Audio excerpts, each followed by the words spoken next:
Let me be smart enough to know how dumb I am and give me the courage to carry on anyway. The change in perspective and areas of life this single statement can benefit is ginormous. Pick up a notebook and write down whatever you want to take away from this video, and I'll make a smoothie from the leftovers. I believed in the fact that we barely know anything both as an individual and as a species, but when I found this statement in the book Keep Going by Ocean Cleon, man, I was shocked. I stopped moving and I closed my laptop I was reading this book on and went on this train of thought for like 30 minutes. So, in that train of thought, I discovered this statement's depth at 4 levels, and they just keep getting better. At first, at the base level, I thought of it as an articulate way to say we need to keep learning and we can never know enough. And that is a big truth of life. Our brain needs new information to keep going. It's a trigger for dopamine. And without dopamine, man, we can't survive. We would literally die of starvation but not get up to eat food. Also, I think for everyone watching this, there's still room for life to get better. And life doesn't get better if you don't get better.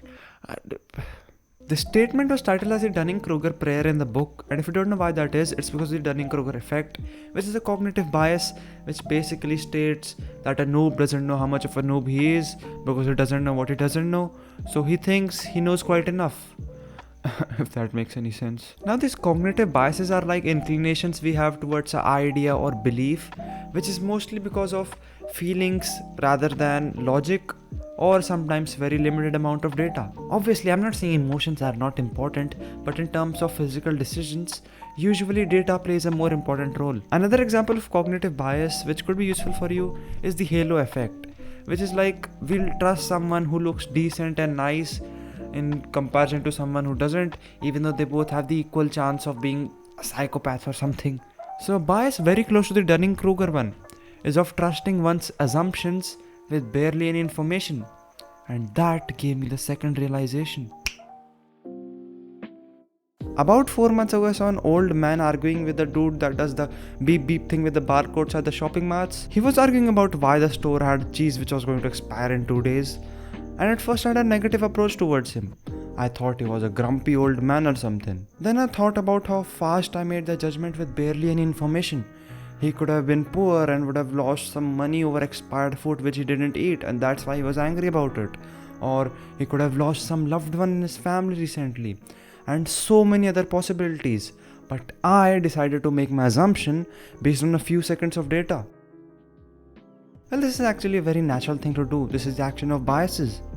And biases act like shortcuts. That is why we try to make assumptions in limited data so that we don't have to think about gazillions of possibilities and thus fulminate our brain. Good throwback to the last video. Still, at many moments, these biases make us negative towards people or events without any reason, or they make us take bad decisions. That is why we got to be aware of them and keep them in control.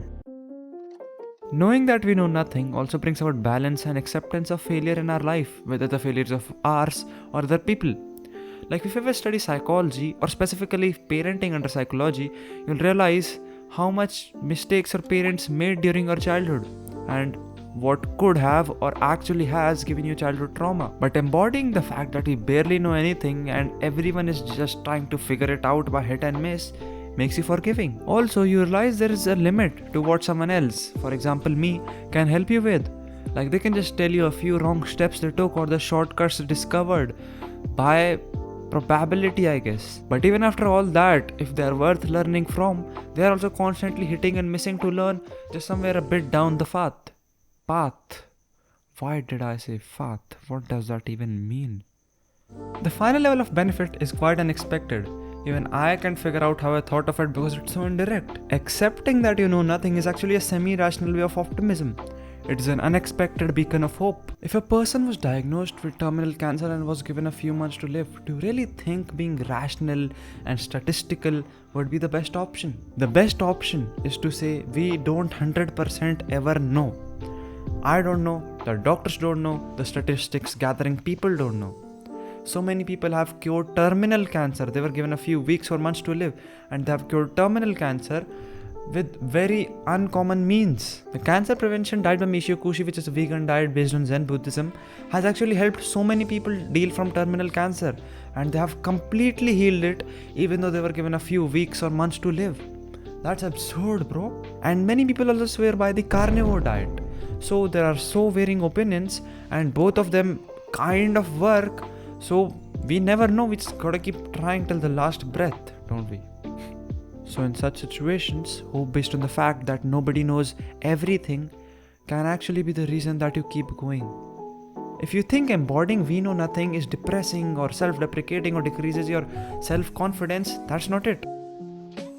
The more we don't know, the more space we have to explore and grow. The more space we have to have fun. It's damn time to answer a call for adventure. If it ever gets overwhelming or lonely, just remember, you've got an ally. Bro, I'm having so much fun making these videos. Yeah, sometimes sitting down to work does take a lot of willpower, but once I do, man, I'm in a state of artistic trance. It is so fun. Well, this is what happens when you find your passion truly. I guess it's time for you to do what you're supposed to. Bye!